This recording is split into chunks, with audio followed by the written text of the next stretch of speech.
Hello viewers, welcome to my channel all cooking fusion BD. আজকে আমি আপনাদেরকে খুব সহজভাবে কিভাবে গ্যাসের চুলায়ও চিতই পিঠা তৈরি করা যায় সেই রেসিপিটি আপনাদের সাথে শেয়ার করব। আর হ্যাঁ, এখানে আমি কিন্তু ভাত খাওয়ার যে চাল সেই চালগুলো ইউজ করেছি। তো ভিউয়ার্স, এরকম নরম তুলতুলে চিতই পিঠা তৈরি করতে হলে আমার ভিডিওটি দেখতে থাকুন প্রথম থেকে শেষ পর্যন্ত, তাহলে আপনিও তৈরি করে নিতে পারবেন পারফেক্ট চিতই পিঠা। তো ভিউয়ার্স, আমি চলে যাচ্ছি তৈরি প্রণালীতে। এজন্য আমি প্রথমে চাল নিয়ে নিয়েছি 1 কাপ। এখানে আমি ভাত রান্না করার যে চাল, সে চালটা নিয়ে ভালো করে ধুয়ে এরপর এর মধ্যে পানি দিয়ে দিচ্ছি। পানিটা একটু বেশি করেই দেবেন। আর চালটাকে একটু বেশি সময় 7-8 ঘন্টা বা সারা রাতের জন্য ভিজিয়ে রাখতে হবে, তাহলেই পারফেক্ট চিতই পিঠা তৈরি করা যাবে।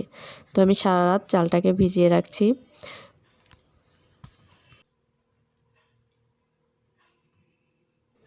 সারা রাত ভেজানোর পর আমি চালটাকে সকালবেলা আবার একটু ধুয়ে নিচ্ছি। তো দেখতেই পাচ্ছেন চালগুলো একদম ফুলে অনেক মোটা হয়ে গিয়েছে। তো এরপর এই চালটাকে আপনি পাটায় বেটে অথবা ব্লেন্ড করে নিতে পারেন। আমি এখানে ব্লেন্ড করে নিচ্ছি। ব্লেন্ড করার সময় আমি এর সাথে স্বাদমতো লবণ দিয়ে দেব, আর দিয়ে দেব 1 কাপের একটু কম পানি, কারণ ব্লেন্ড করার পর আমি দেখে এরপর এর সাথে আরও পানি লাগলে অ্যাড করব।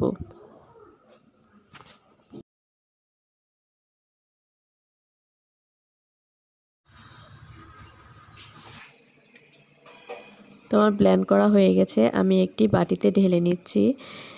মিশ্রণটা অনেকটাই ঘন হয়েছে। আমি এর সাথে আরও 1/2 কাপ পরিমাণ পানি অ্যাড করব।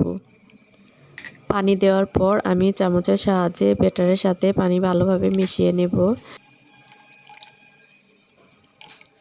এরপর এই বাটিতে আমি 1 চামচ তেল ও 2 চামচ পানি দিয়ে একটি মিশ্রণ তৈরি করে একটি পরিষ্কার কাপড় বা টিস্যুর সাহায্যে এর মধ্যে ভিজিয়ে একটি মাটির পাত্রে সেটাকে ভালোভাবে মুছে নিয়ে চুলায় বসিয়ে দেব এবং পাত্রটাকে খুব ভালোভাবে গরম করে নেব। এই পর্যায়ে আমি একটি ঢাকনাও দিয়ে দেব, যাতে পাত্রটি খুব ভালোভাবে গরম হয়।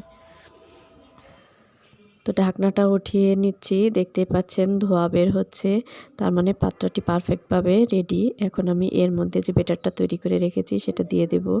এখানে আমার চামচটা ছোট, তাই আমি 2 বার দিয়ে নিচ্ছি। এরপর আমি ঢাকনা দিয়ে চুলার হাই হিটে এটাকে রান্না করব। 4-5 মিনিট পর ফিরে আসছি। এরপর আমি ঢাকনাটাকে খুলে পিঠাটা নামিয়ে নেব।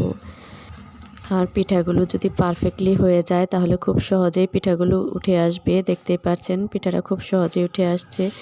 আর একটা পিঠা হয়ে যাওয়ার পর আমি সেই তেল ও পানির মিশ্রণ দিয়ে আবার একটু ব্রাশ করে দিয়ে এরপর আবার আরেকটি পিঠা বানিয়ে নেব। তো ভিউয়ার্স, এভাবে আমি সবগুলো পিঠা তৈরি করে নিচ্ছি। আমার রেসিপিটি ফলো করলে আপনিও খুব সহজেই গ্যাসের চুলায় পারফেক্ট চিতই পিঠা তৈরি করে নিতে পারবেন।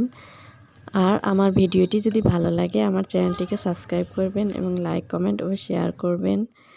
আর ভিডিওটি দেখার জন্য সবাইকে অসংখ্য ধন্যবাদ।